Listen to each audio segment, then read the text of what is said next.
Shalom, peuple de Dieu, Botenabino, Bozali et Belé, partout dans le monde entier, Bozolanda 10e rue télévision, Tukutan ici sous les lots, na émission Nabino École de Christ, le Kolabohibiawa, tu embella Kabino, Basali ensemble, ensemble na bango, tu meka un peu ko solola, na talani na makomi, ko interpréter, ko pe sa lumière, ko talisa réellement, et si ka oyo vérité et zali. Alors, pour ce nouveau numéro, tous les sengo ya koyambela abino bandeko ya Goé Tabernacle Asbel oezali moko ya ba structure toloba moko ya ba confession religieuse oezali ko réunir ba église ebele awa na République démocratique du Congo. Alors tozali na pasteur Saint-Jean Ekilombo oyo azali représentant légal, il y a Goé Tabernacle Asbel, mais aussi pasteur. Il y a Église Goé Tabernacle, pasteur Saint-Jean Ekilombo. Bonjour et bienvenue. Bonjour Papa Alain, merci beaucoup. Ok, de l'autre côté, Tozali, na pasteur Simon Pierre Diambila, où Azali, secrétaire exécutif, il y a Goé Tabernacle Asbel, mais aussi pasteur. Il y a Grâce Étonnante Tabernacle, il y a Abibois. Bonjour et bienvenue, pasteur Simon. Bonjour. Ok, tous les sengo, il y a Koyambabino.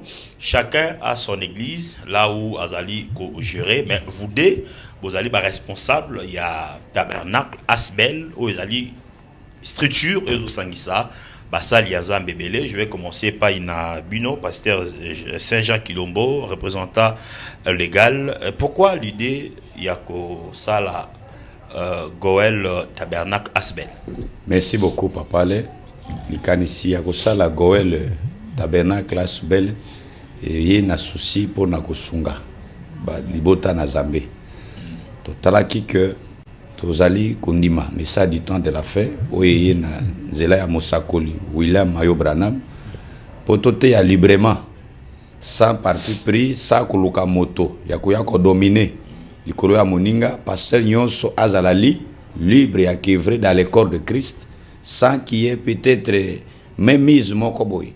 On a trouvé bon tout ça là Goël Tabernacle Asbel où il permettre basali na Zambé même où azan de l'autre côté même où azali nani et sachez là azala na appel aux Zambé à bengier pour être azala libre à comme membre il y a Asbel Goël Tabernacle pour être athée à liloba na Zambé librement souci ezali moko pour être évangile à Yesu Christo et qui ne liboso et teyama sake motomoko aya ko konza likolo ya moninga mulimu santo yemo kwa zwa isika Goé Tabernacle Asbel bozo bimalokola batomboki batoyo bozo memamwa nyamu nyam parce que vous ba église oyo ya message boza déjà na structure na bino oyo sangisa ka ba église nyos ya ba message actuellement zo kambama na pasteur Carlos Barut ezali association assemblée de ACMTF, c'est ça. Alors, pourquoi pas rester dans cette structure-là, pour créer le moment où l'église a sur un message et yébiki ACMTF n'est ezali structure où l'église sur un message. Bon, papa journaliste, koloba ke tozali batomboki, il faut d'abord rectifier malobawana. Tozali na mboka o babengi République démocratique du Congo. Na mboka na biso tozali na mibeko oyo epesi congolais nyos liberté ya religion. Loi wana même na parlement elongwete. Ezala ba kozi ya mboka bazolanda biso bayebi ke na mboka ya Congo moto nyonso azali libre. Ya ko se conformer na mibeko ya mboka pe kotea liloba na Zambé librement. Eloko na koyebiso ete sango tozali kotea euti na Saint-Efte. Ezali sango euti na Mosakoli Branham oyo euti na mboka États-Unis.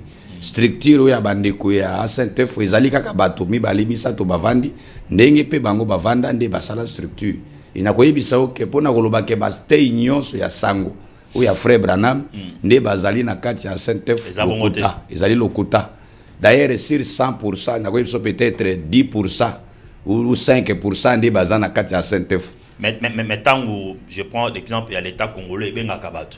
Il y a des réveils représentants, il y a des musulmans, protestants, église protestante, mais l'église a un message, il responsable de la structure. On ne voit pas que le bazar est reconnu de manière officielle vis-à-vis de l'État. Ce qui est OK na bureau, même il y a Mokonzi, il y a Zali Kukamba Makamboyo, au Kukuta na bureau, il y a ba confession et belé.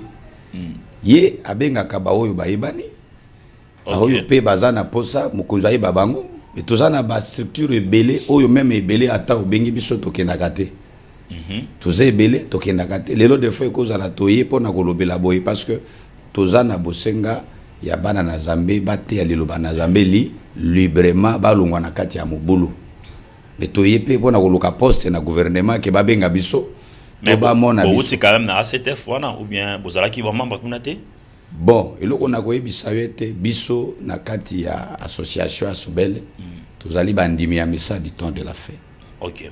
ACTF pe ezali association oyo babengi pe message du temps de la fin oyo bango pe bazakuna groupe na bango. D'ailleurs ezami bali moko pete parce que lobi ya pasteur Carlos, ezape ACTF mususu ya pasteur Vibidi la. DW Salami ezali jami bali kuna bango moko bazami bali.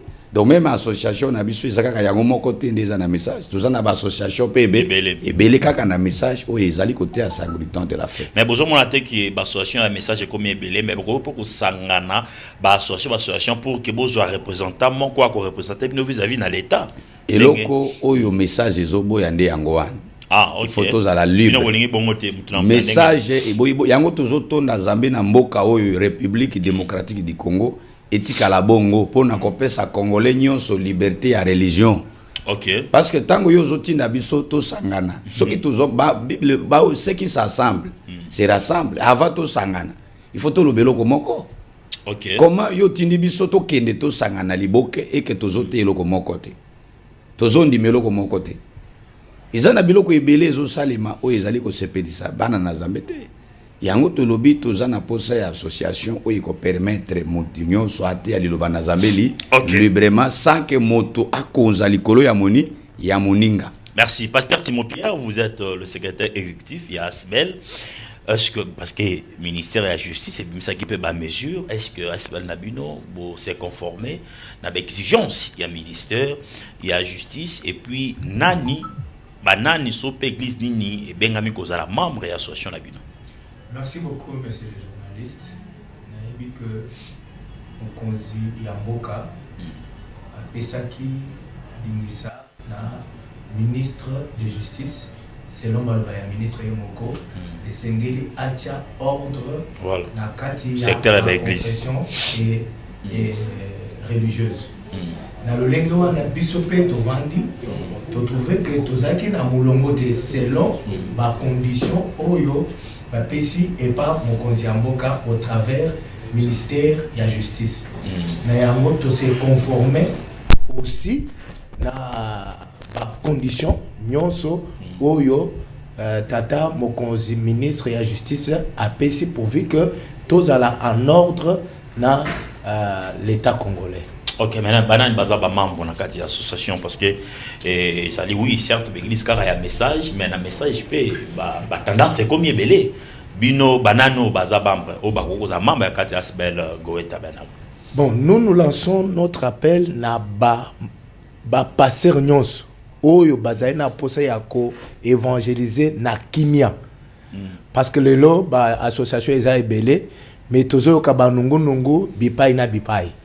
Na yango tolobite au lieu toza konde ko sangana lokola représentant légal auti koloba que ce qui se ressemble s'assemble. Mateya o tozote ya na message du temps de la fin ezo lokate moto akonza likolo ya moninga.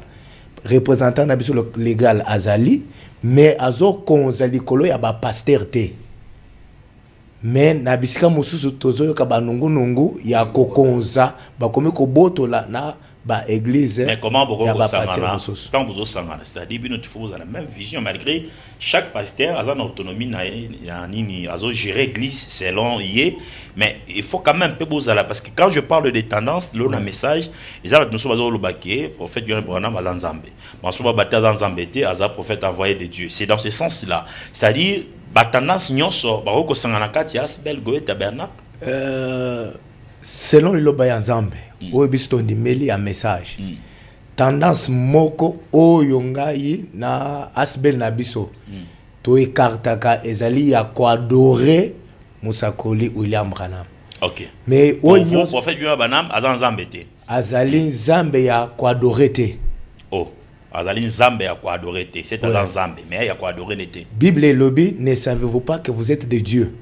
C'est que nangai na pasteur Saint-Jean na journaliste biso toza banzambe. Mais toza na nzambe moko. Merci, je crois l'appel les a lancé na ba passer sur un message. Sauf ba oyo bazali kongumba mela musakoli Branham lokola nzambe oyo bazali ko adorer. OK. Toko ta na thématique on a juste introduction parce que to loba to ba obino bozali. Alors to tikala wana mais toujours ko na sujet na biso to le rôle pe fonctionnement, il y a 5 ministères. Alors tant que peut sangani d'habiter ceux qui bino besoin na ba prophète, ba apôtre, tout ça toko développer en gros. Alors pasteur Kilombo, Saint-Jean et Kilombo, Éphésiens chapitre 4 verset 11 à 13, on nous parle de 5 ministères. De l'oyo, tous allez comme on a quatre na ba église, comment est-ce que batou bazali ko salela les 5 ministères wana. Alors pour vous, avant de rentrer dans les détails, pourquoi Nzambe Jésus-Christ alingaki ko répartir ba don oyo mutu na mutu za focaliser na don nae. S'il faut qu'on kota na makanisi, c'est leur penser à Jésus-Christ. C'était quoi ko répartir ba don oyo pour que mutu na mutu za nesika oyo azali ko exercer. Merci papa, monsieur le journaliste. Jésus-Christ aza égoïste te. Pas wa makabonyos, apesaka ki pa ya motomo moko. Aza moto moko ya malamu ya bopolo ya aza na posa ya kokabola. Aza diferent na biso, moto ye moko kuta ye asala entreprise na ye moko akombola ka ye moko na caisse ye moko atie mwasi atie leki na ye atie asa non. Asa l'église ye moko pasteur ye moko azui kesi atie mama pasteur atie non so kesi offrande kaka bango moko bato ya famille. Bata famille. Jésus azali égoïste te. Yango na kusalaka losambo na ye oyo tozali église azui makabo na ye ezaki likabo ezali kiteni na ye nalingaki na pesa définition que signifie ministère et don c'est quoi. OK. Un don c'est quoi? C'est une partie de Dieu ezali kiteni ya bozambe oyo atie na kati ya moto. Donc kiteni ya ye moko Yesu azui yango atie o polo alobi na Corinthiens alobi apesi liso oyo loboko oyo mosapi nyonso tozali ko former à ça ensemble nzoto ya Yesu Kristo. Alors lolenge azwaki makabo na ipo na kokabola biso eza lolenge te moto nyonso a se retrouver. Yo za la docteur, ou ya za la apôtre, ou ya za la prophète, ya za l'évangéliste, pour être tous sangane longo po na kosala musala asa ensemble. Donc tina o Yesu apesa ki makabo na ye musala na kati ya lusambo pour être moto to a se retrouver. Et moto to asala na musala na kati na nzoto ya kolo Yesu Kristo. Voilà la réponse. Pasteur Simon Pierre, je ne sais pas si vous pouvez compléter ou compléter. Ouais. Mais question, on a une autre par rapport à comment est-ce que les alliés fonctionner dans quatre églises? Est-ce que dans une église, il est nécessairement il y a tous les 5 ministères il faut fonctionner, ou bien il y a 2 ou 3 ministères et par rapport il y a fonctionnement dans la ligne ça moi au côté de moi Mozindo par rapport à moi si vous avez ajouté par rapport au pasteur Jean Saint-Jean Kilombo à Outikoloba par rapport au représentant légal pasteur Saint-Jean Outikoloba tu as vu que Jésus le jour de la Pentecôte tango akitisaki mulimu na ye ekotaki na kati ya moto moko te ekabolamaki na kati ya bato ebele. OK. Mais nyonso ezali kosala oyo tozobenga zoto ya kolo Yesu Kristo. C'est que ministère ezali ndambu ya Yesu na kati ya bato, maintenant nyonso ensemble tozali kosala corps moko corps ya kolo Yesu Kristo. Mais par rapport ya question ya fonctionnement toza bandimi ya message du temps de la fin. Et frère Branham azali kobeta sete que église moko et ko se perfectionner te avec na ministère moko. OK. C'est que ministère nyonso esengeli ezana kati ya soki ezali te to koki ko recourir libanda ezali koloba nini ngai na koko za l'apôtre mais nazana évangéliste na yebi que pasteur Saint-Jean Kilombo aza évangéliste na koko inviter ye na église na ngai pourvu que part à combler vide wana. Ça repère consulta na matière état le ministère. Ils ont à la ministère wana. Parce que zali yende mutunzamba pesi ndambo wana.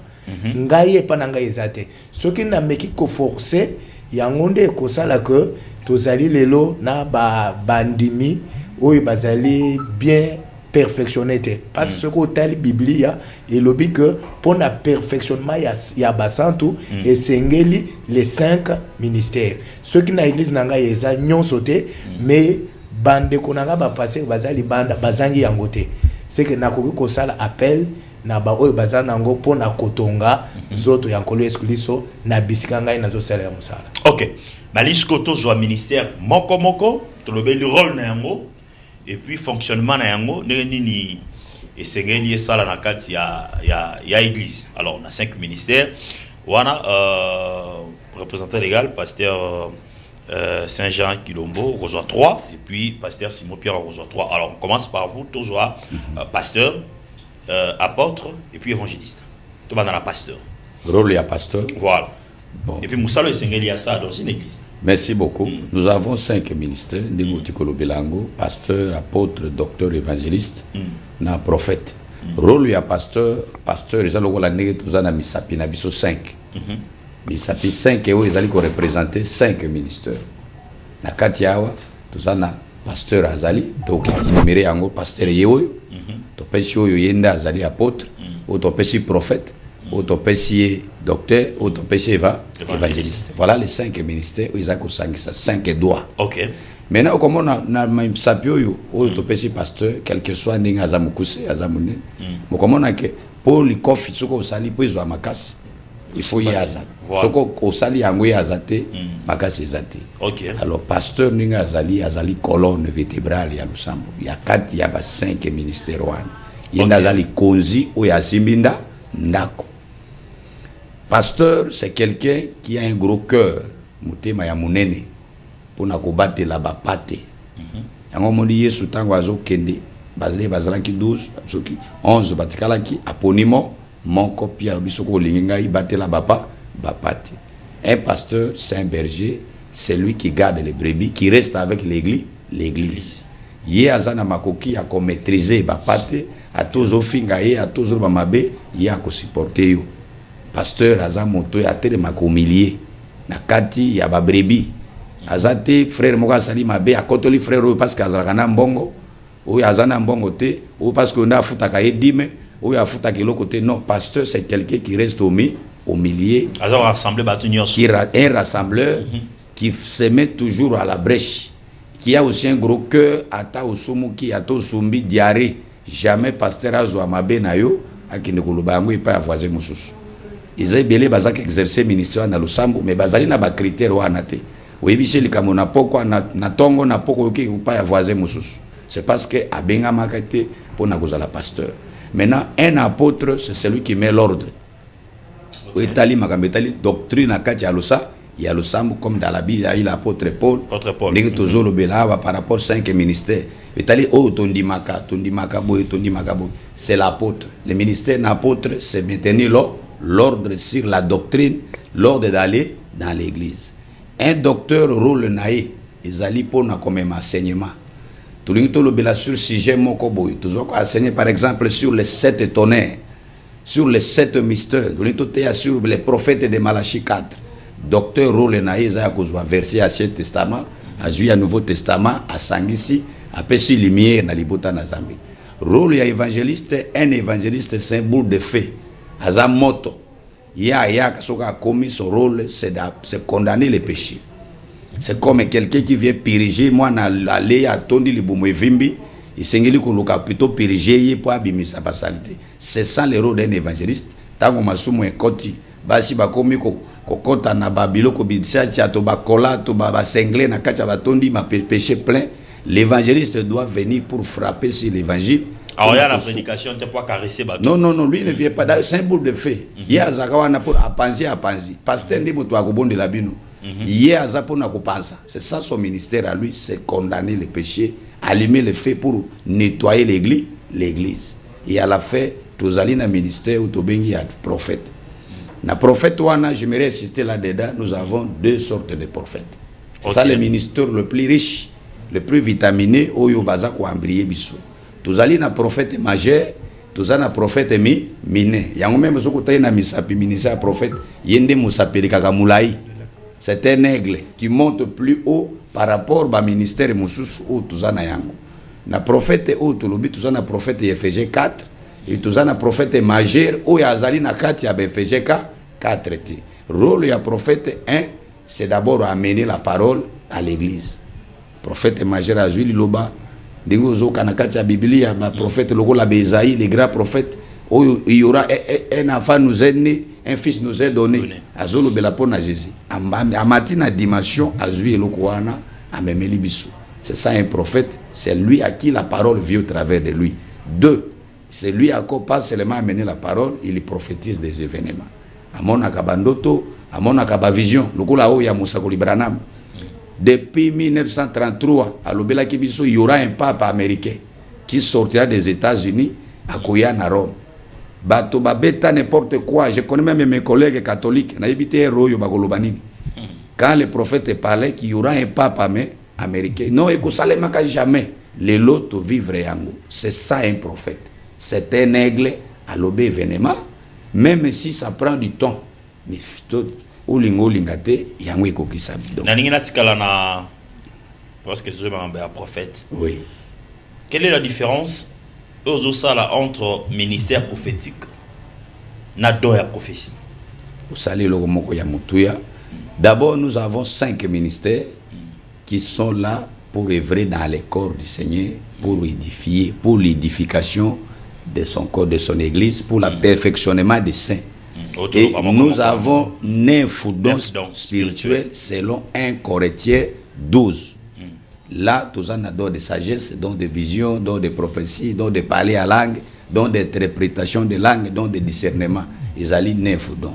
Donc, le ministère des prophéties, c'est celui qui a la prédication pour prêcher, édifier. Tandis qu'un don de la prophétie, ça peut arriver même une femme. Parce que la Bible ne permet pas à la femme de prêcher. Dans les 5 ministères, là où tu as 5 ministères, il n'y a pas de femmes là-dedans. Ce n'est que des hommes. Mais dans un don de prophétie, même une femme peut prophétiser. Si quand même les gens mal enseignés dans l'église, il y a l'église du réveil par-ci par-là, bazo zoa don, il y a prophétie, bah comme si un prophète. Donc cette femme a don ya prophétie, a mon akaba vision, bazui maman wana balongoli na bisika. A commis maman prophète parce qu'à mon akaba vision et c'est un don d'un Corinthiens 12, un don de la prophétie. Ok. Yozoloba, tozoloba ma Bible a mazo tanga l'église de réveil. Yango olukaka débat tant ba kolanda ba ozonga pona débat. Pasteur Simon Pierre, pasteur Kilombo a expliqué rôle na ya chaque ministère. Okay. Est-ce qu'il y a un ministère où ils allaient les coller à un ministère moussous? Parce que ceux qui 5 ministères ont dans l'église, ils ont tout basé sur un prophète, docteur. Nani ou ya koloba kenaza le colo ya moninga. Nani a cause la responsable dans une église. Parce que bah te belé ou bazo linga pena pété exercice un ministère wana peut-être guerre ya conflit et ya leadership ya Nani azali kolo ya baninga dans tous les 5 ministères. Dans une église locale. Dans une église locale. Dans une église locale, local la pasteur Saint-Jean Otukolo Bayango, toza na pasteur, c'est lui. OK. Yende azali le Saint-Esprit pour la église. OK. C'est que ministère l'ange de l'église. L'ange de l'église, ministère pastoral. Voilà. Quand tu es pasteur, ba ministère union ce mususu ezali ko se attaché na ministère ya pasteur. OK. Dans une église locale. Parce que c'est lui pasteur yende muto ayebi bana na ye ayebi état ya église ndenge zaleli. C'est que tant apôtre azoya nde kocha ordre. Mais ordre wana esengeli pasteur apesi un zela ya koya kocha ordre na bisika azali. C'est ministère na église locale. Nazali ko préciser malam. Na quatre églises locales. Ezali na ministère te elekini ministère ya pasteur. OK. Na na likolo na yango. C'est que comment est-ce que la personne pasteur, oui. c'est le Saint-Esprit. OK. Oui. En dehors du pasteur, il n'y a pas une autre personne. C'est le Saint-Esprit. Naya na apôtre. Oui. Pour que Moutou azala consacré ou ordonné, ça dépend du terme ba utilisaka pour na kokoma apôtre. Oui. Et ça na parcours moko sengeli azala ou bien Moutou nenge tozala kana église encadré ou père spirituel, ba musu soit détecté, ba consacré directement apôtre ou bien zali na ba étape pour commencer à niveau à cause de l'apôtre. Pourquoi je posais cette question? Parce que vous allez remarquer aujourd'hui de jeunes serviteurs de Dieu. On a bandi Moussala, peut-être Moussala Nzambe, 2 ou 3 ans, à Zomi Benga apôtre. Thomas. Ah, Thomas, jeune serviteur de Dieu, à bandi Thomas. Est-ce qu'ils en ont des critères? Comment est-ce que vous avez comme apôtre? Bon, le problème qui est là, d'abord, on a pas église nabiso locale. L'ange de l'église est Zali pasteur. Pasteur, oui. C'est lui qui doit détecter le ministère où Zali na kati ya losambunaye. OK. Mais la façon, parce qu'on posait question, na pasteur responsable de l'église. Façon de motoiseau te là, des ministères na yezo se dessiné par rapport à la façon d'un zamba bengelié.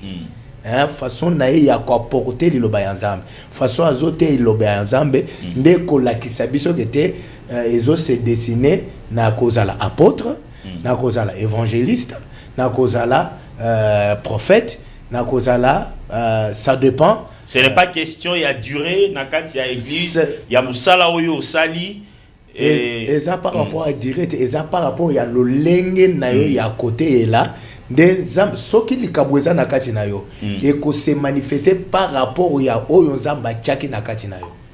OK. Oui. Mais maintenant pasteur Azawana azali na connaissance. Ayebi kete façon moi nanga azote là azali côté ya lokola Musakoli. Azali côté ya lokola évangéliste. C'est comme tous voilà exemple na losambo côté ngai nazali pasteur. Nazali na mwana soki au PC cacher ata atei makambo mususu me ye akozongela na masumu lokola pasteur Saint-Jean Otukoloba awa que évangéliste musala na yaza boule de feu pour na purger église kolongola masumu nyonso directement aux autres là na base ba matin na ye nyonso azote oko constater que ye problème na yezo préoccupé ye mingi ezali masumu au comprendre que ministère ya mwana oyo ezali ya évangéliste mususu monique o ezali docteur ça dépendra. OK. Nous sommes en direct Bakbazolanda Bisso. Exact. Je crois Bakbazolanda Bisso Bisso tout mituna ba réponse ezali ya ba invité na Bisso. Alors pasteur Kilombo nyonso atangi classe ya théologie na Zango Bongo. À Silici, premier cycle de MCK, master T, docteur en théologie. Obligatoirement, automatiquement, il faut te classer comme docteur, comme ministère. À comme docteur. Bon, merci beaucoup d'abord. Namutuna wana, et le qu'il faut na loba. Ils allaient classer des commissaires moto docteur. Tant que tous loba na Biblia, ils allaient li kabo. Oyo Zambe abenga ki moto pona kosala ministère wana. OK. To yebi même biso nazolo banayo dès le bas âge tant tozokola ba para non pour yo il faut que des séminaires.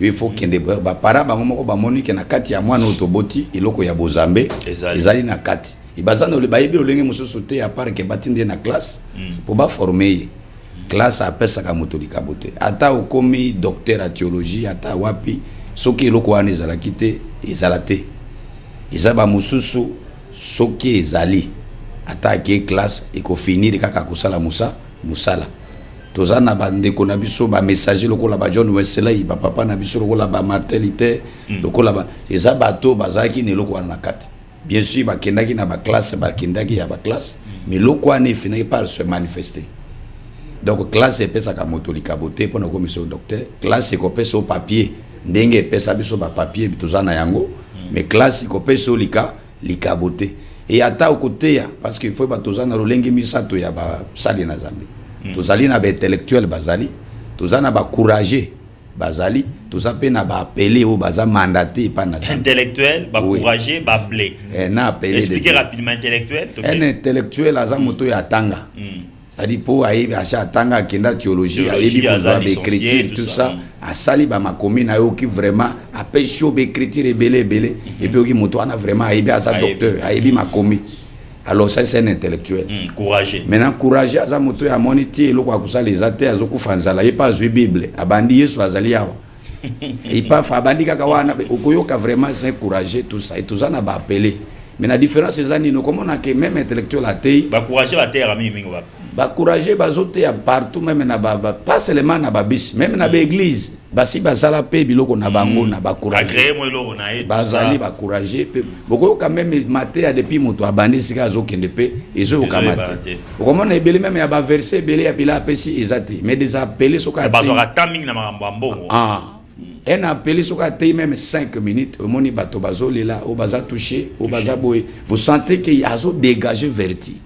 Donc écoutez ils ont autant d'écriture et bien que les écritures nous aident à savoir si c'est vrai ou faux mais côté ils allaient transmettre beau moyi OK o ils allaient na kati o zambe ya ttroba ki yango ebandeli ki ezali kitenyi o zambe ya be abenga kitango moto ya bengami soka tei esengeli o sentir que réellement naza musumu qu'il faut na confesser masumu na ngai. OK pasteur Simon Pierre Lobia qui est pasteur dans une église il a qu'on détecter tout ça maintenant pour na mutu azala consacré prophète apôtre évangéliste et ça la maranengeni et puis vous donnez comment est-ce que ça la pas na bino bande ko ya message et puis bolobe d'une manière générale comment ça se passe par état d'ordination pour mutu azala concentré d'abord loko ya liboso ministre nyos avait banda ndenge pasteur Simon Utikoloba et sengili banda na kati église locale libanda te tokomi na ba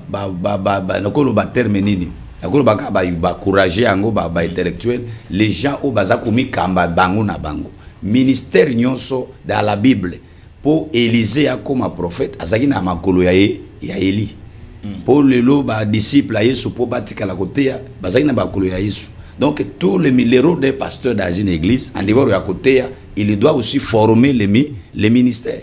C'est le pasteur Inda Azobatela il faut former na kati na ye pour ba makabwa na pe bima.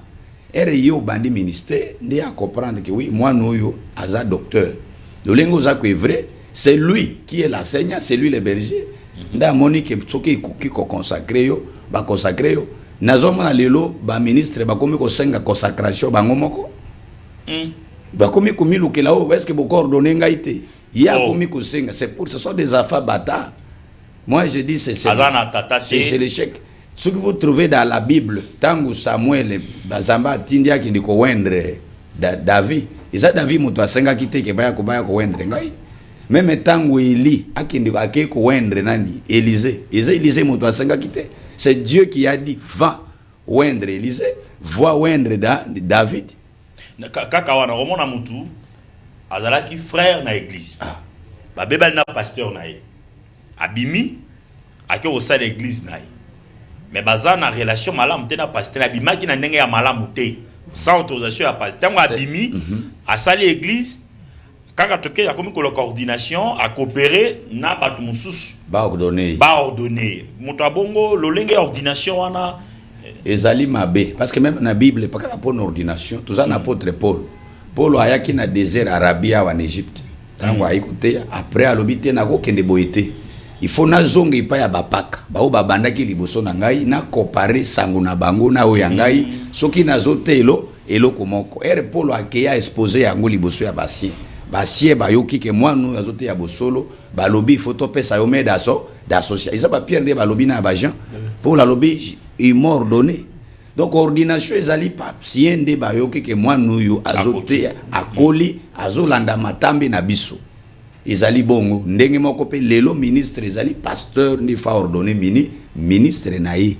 C'est parce que lelo bana baza na ndenge na bango parce que peut-être abimi na ndenge naï a trouvé bo BBC na motif ebele parce que lelo na ba masambo na biso tout ça ko féliciter même makambo ministre azosala ça nous aide aussi à maintenir ordre. Voilà. Ordre lelo ezaka kana Congo te partout na libanda ordre ezali même na kosala mosala na Zambie. bana bazo to sa lesusu bakengelité abandi ministère lelo lobi abimi akefu et surtout lelo mototo akomi pasteur pour na nini Teresa ya dime Teresa ya offrande Teresa zo mbongo ebele. Il ne veut plus même à toi ebisie que zelana no yo kolina no te ya kondima yo te ya komona comme ozo bloquer ngai. Or dans la Bible même ce qui zamba lobeli yo il faut yebisa pasteur na yo tala histoire ya pasteur confirmer tanga ka lisolo ya Samuel ndenge zamba bengaki zamba zo yebisa mazo ko yebisa pasteur na Eli zamba ti Eli yebisa kende soki bisa to fasi ayebisa que Seigneur pas parle moto ya ça l'expérience mingi na Zambie sur le pasteur ce qui opponé kaza pasteur na ngai et de confiance aussi à conduire yo à orienter un ministre de Dieu et Seigneur là za encadrer Seigneur là za père moto oyo abimisi c'est une obligation. OK Kaka ndenge ozo kendo zo sala ba science ne baka mono ya classe wana bazo former ndenge moko pe na losambo il faut que la former formation moto mon côté abima dans le vide ça être formé exact wana il faut la Yesu ça va mais ce qui toza bato biso nyonso lelo avant to comme ba pasteur tozaki na makolope ya basien na biso ba former biso toyoki bango ngaku tunazala ki huissier comme m'appelle ça que pas partout il y a pasteur ti ya monique moi na koli ye kutu moto aliboso ya ko ebisanga yo il faut que ndo bande église OK ngaku tuna boyi ti zambe akita oyo pasteur azolo beza ete zangai il est l'autre zaba pasteur le l'autre bimana bénédiction il y a pasteur na oui pasteur Simon Pierre moto so azali apôtre akoki pe ko exercer ministère prophétique ministère pastoral donc moto moko dans une église akoki ko exercer 3-4 ministères ezali oyo pasteur auto koloba awa lelo to komi na monde ya égoïsme o wapi batu moto amoni ke soki naza na batu pembe na ngai bakoya kocha ko banda ko contrôler nga mais Zambe alobi j'ai établi certains comme des apôtres alors certains comme de pasteurs certains comme de évangélistes les 5 ministères. Maintenant égoïsme ndé comme ko sa biso lelo au monde nga naza prophète mais na seule église loko la passé à tout koloba awa parce que na ebi que na église ezali na ba dîme ezali offrande ezali na respect tellement que bazo respecter ba dadi lelo mingi c'est que na komi ko profiter si mawa na profiter nyonso ezala na mutu na ngai yango basé jouer Daroz à la prophète à ça l'église mais comme à prophète à l'ouki pasteur à PC gestion église il y a cal comme prophète nakati ya message atangwa suka esalami prophète Branham yemoko azalaki prophète mais atali ke ye aza mutu akanda mais amoni ke nakati ya frère Neville ezali na likabo ya pasteur ye azui pasteur Neville atie na église na ye Branham tabernacle atie pasteur ye atikali kaka na comme prophète mais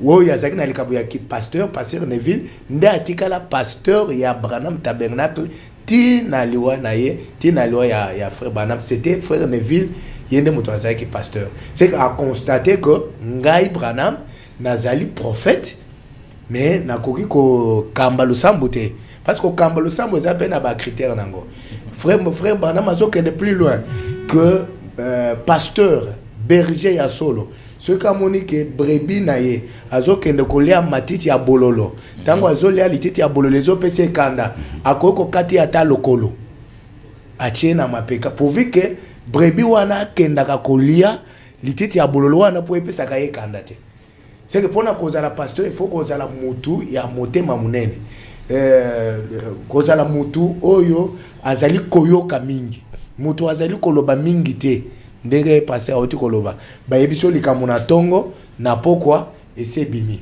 alors que ndenge toza ba passer toza ba poubelle sacrée c'est que na kati na biso awa esengeli makambo ya batu ezala moto ayebisio mais obombi yango ezana mususu ovandi nango des années j'ai nazozo exemple nanga nazana le kambo ya depuis 2013 oyo bayebisanga ti lelo ezaka yanga moko c'est que nazo mitala soki lelo ebimi et kozala makambo ebele. Mais il y a dans l'église Moussous, Oui. leader et église. Aza prophète, leader église, mais Azali n'a pas, comment on dit, assistant, pasteur. Bazana, on a une église, on a autant de pasteurs, mais il est leader. Ce n'est pas dans le terme de la communauté, église locale. Il y a un leader prophète, mais pasteur, si ça peut aussi marcher. Pasteur a koki kozala jamais na église locale na se ya prophète. Parce que ce qui a commis na se ya mais prophète dans une vision. Tu vas en dimatatika. Ma bête toza nango lelo na mboka na biso, surtout na RDC Congo yango wana. Parce que lelo mutu nyonso alinga za leader. To botami biso nyonso poto za la ba leader te. Okomona ta na banyama. Okomona bandeke baza ebele, mais okomona ata ndeke moko aza liboso yende mutu azola kisanzela. Tant que bien que bango nyonso baza bandeke, mais okomona kaka moko azayi lokola leader. C'est que lelo batu nyonso balingi bakoma kaka ba leader. Mais ceux qui nayebi ke na makambo na biso ya église, pasteur nde il fallait azala likolo, même si naza prophète. Eza mabete na kotika la na place nga ya prophète. To zona likambo ya prophète Branham. Aza prophète messager. C'est pour l'âge de la Odyssée, c'est lui que Dieu a élevé pour na commémorer biso sango o tozote biso nyonso na monde entier, message du temps de la fin. Mais malgré position na ye akiti azui mutu o ye atangisi message wana azala pasteur ya Branham Tabernacle. OK. Pasteur Jean, oui. Saint-Jacques Ilombo, pour un pasteur, mais ça peut docteur. Et ça m'a bêté. Pasteur, révérend pasteur, mais en même temps docteur, mais à ce qu'en église. Parce que vous avez sur vos même avis d'un pasteur Simon Pierre, que motomo quoi que exercer 2 ou 3 ministères à la fois. Parce que tout le monde a pasteur, mais à docteur. Pasteur, mais à prophète. C'est-à-dire pour lui, pasteur comme gestionnaire d'église, mais pasteur comme ministère. Oh, yeah, Azanémo. Merci, papa. Et là, on a vu ça. Difficulté, tout ça, on a mbok, pasteur, n'est pas passé, si je confusion totale. Donc, dans le monde évangélique, que je vous dis, bah, péchibiso même, bah, permis de quitter ma campagne, mais il faut résoudre l'église. Excusez de vous dire ça, et qu'on résoudre ma camboiso le cana église motomoko il faut résoudre ma cambo il faut que Yesu yemoko. OK. Parce que lelo majorité y a ba ministère nyos. C'est tout le monde veut devenir pasteur. Pasteur. Il faut y bien en termes comme leader gestionnaire église. Motonyos lelo il faut azala pas pasteur. Pourquoi azala pasteur? Parce que c'est le pasteur ni mukolo église, pasteur ni mutwali akadim, pasteur mutwa géraka makambonyo nyos. La son amini to ekomi ata za évangéliste, azaka pasteur. Ata za docteur, akomi pasteur. Ata za prophète, donc le guerre ya lelo ezali kaka ya ba pasteur.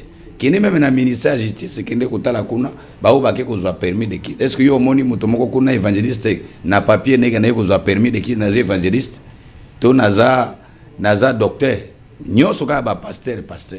Donc le problème total est que oui, je connais que okoki kozwa l'évangéliste. Mais Zambia a une capacité à Kokambalo-Sam, là, Toboïté. Ma ko exercer ndenge sengeli passer à ça la musala na été. Au comment na quelque part moi ba faillite. Au comment na soit église wana i matakate. Et matibo et quelques moments il moko pas à panzi. Parce que pour na ko jouer rôle ya pasteur azozanga ba quelques caractères na. Parce que pour na la pasteur, il faut avoir un gros cœur. Est-ce que Moutaro Kozala a ordonné des fois? Il était ordonné comme pasteur.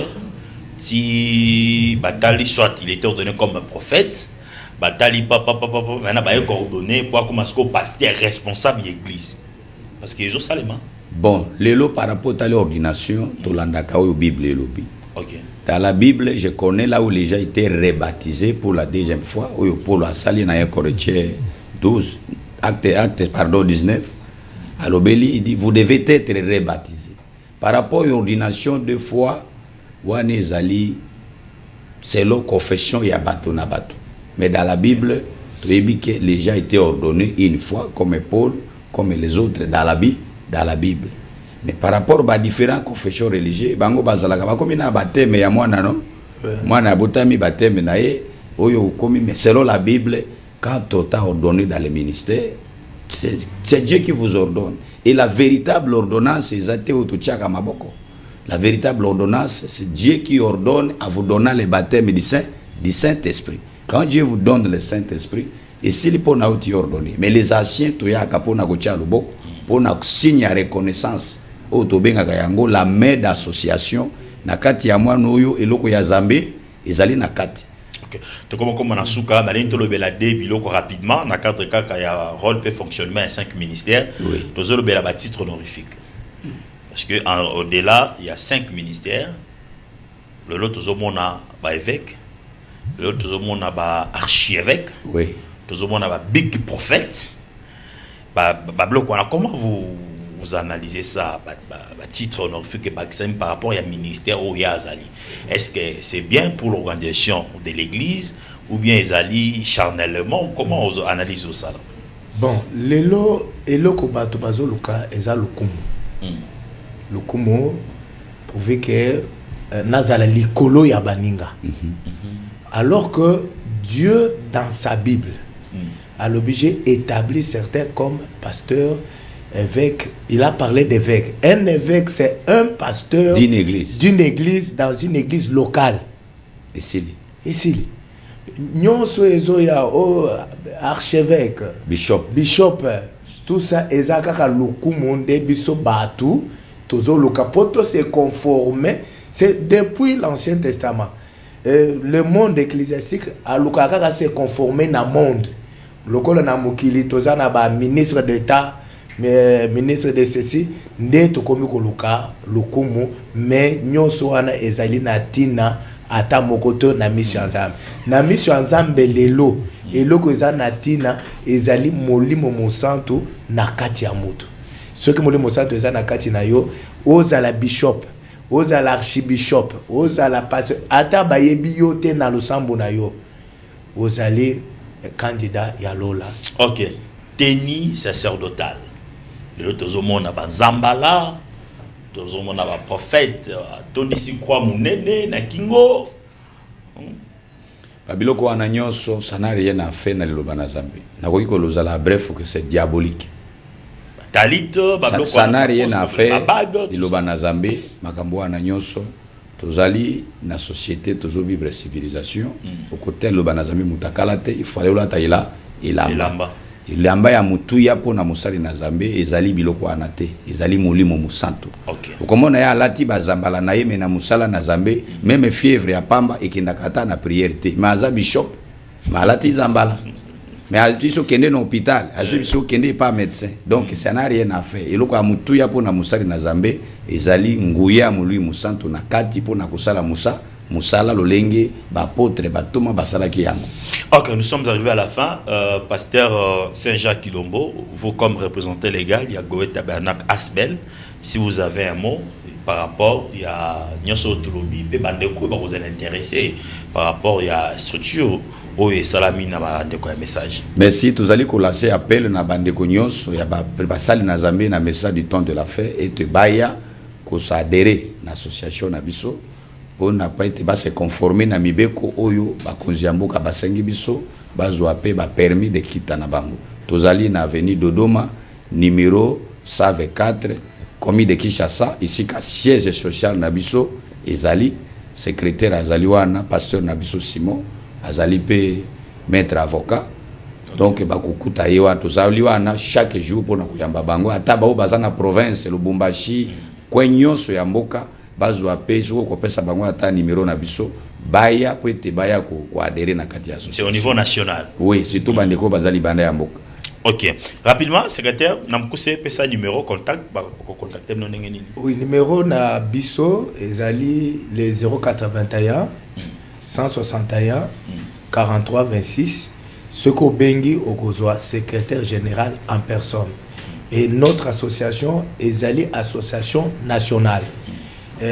Lokola batu ba otayi koloba que est-ce que ba permis fiche na bino ko kanini ya SMTF photo cha lumière place wana SMTF azali kopesa ba fiche d'identification T ezali ministère ya justice des gardes des sceaux nde azopesa biso pe tozozwa kaka kuna baya ebele baya ko s'enregistrer na association. Merci. Rôle et fonctionnement, il y a 5 ministères. Ni notre retenir d'être le Béli Lelo, to yambaki invité mi balé, pasteur Saint-Jean Akilombo, Oyazali, pasteur responsable, il y a Goé Tabernacle, représentant légal, il y a Goé Tabernacle Asbel, pasteur Simon Pierre Diambila, Oyazali, pasteur, il y a Église Grâce Tabernacle, il y a Biblois, secrétaire exécutif, il y a Goé Tabernacle Asbel. Alors, voilà, Ngalabino, Tokutani, jeudi prochain, pour un nouveau numéro P invité. On se souvient